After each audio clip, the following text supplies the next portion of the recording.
Hello friend, আজ দেখো আমি বাড়িতে ইলিশ মাছ রান্না করেছি, তো তোমাদের সাথেও একটু শেয়ার করছি। দেখো আমি পুরো কাঁচা ইলিশ মাছের ঝাল করেছি।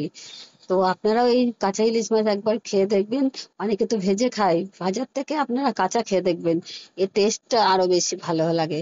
যেমন ভাপা করেন সেরকম এরকমই একটা কাঁচা এটা ঝালের মধ্যেই আমি দিয়ে ফুটিয়েছি। দেখো মাছটা আমি বাজার থেকে নিয়ে এসেছি, তো আমি বাড়িতে কাটতেই ভালোবাসি বেশিরভাগ ইলিশ মাছটা। তো দেখো আমি কেটে নিচ্ছি। বাড়িতে একটু ভালো করে পিসটা করা যায়, দোকানে না ঠিক আমার ঠিক পছন্দ হয় না। তো কেটে নিচ্ছি। আমাদের কলতলাটা একটু অন্ধকার আছে, তো কেটে দেখো আমি নুন হলুদ মাখিয়ে রাখলাম। তো চলো মশলাতে এবার আমি সর্ষে দু রকম নিয়েছি, দু রকম সর্ষে বরাবরই সবকিছুতে দু রকম সর্ষে দিয়ে করার চেষ্টা করবেন, দেখবে খুবই টেস্ট হয়। আর কাঁচা লঙ্কা আর শুকনো লঙ্কা নিয়েছি, এগুলোকে পেস্ট করে নেব। কড়াতে এবার গরম তেল দিয়ে দিলাম, দিয়ে খানিকটা গরম করে দেখো আমি মশলাটার ভেতরে শুকনো লঙ্কাটা দিয়ে একটুখানি নাড়িয়ে নিলাম কালারটা আসার জন্য। কালারটা হলে দেখবে অনেক তরকারি দেখে খেতে ভালো লাগে, কালার দেখেই খেতে ভালো লাগবে। চলো শুকনো লঙ্কা ফোড়ন দিয়ে দিলাম, একটু টমেটো কুচি আছে, টমেটো কুচিও দিয়ে দিয়েছি। তো এবার খানিকক্ষণ নাড়াচাড়া করার পরে এতে আমি একটু হলুদ গুঁড়ো আর একটু নুন দিয়ে নাড়তে থাকবো।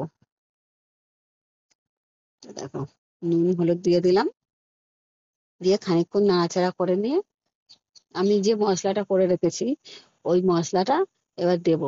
একটু কাঁচা লঙ্কা কুচিও দিতে পারেন, আমি একটু দিয়েছি। এবার মশলাটা দিয়ে খানিকক্ষণ নেড়ে নিলাম।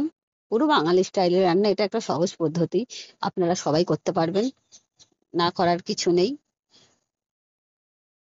তো আমি একটু জল দিয়ে এবার জলটাকে ফুটিয়ে নিলাম।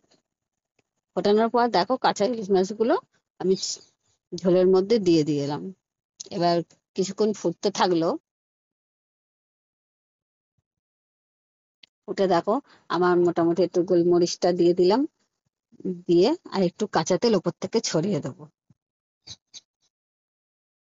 আপনারা এই রকম করে খেয়ে দেখবেন, আর ভালো লাগলে অবশ্যই আমাকে একটুখানি জানাবেন, কমেন্ট করবেন, আর লাইক একটু সাবস্ক্রাইব করে দেবেন যদি আমার এই রান্নাটা আপনাদের ভালো লাগে। তো দেখো আমার রান্নাটা মোটামুটি হয়ে গেছে, পুরোটাই কমপ্লিট হয়ে গেছে, কালারটাও খুব সুন্দর এসছে। Bye bye.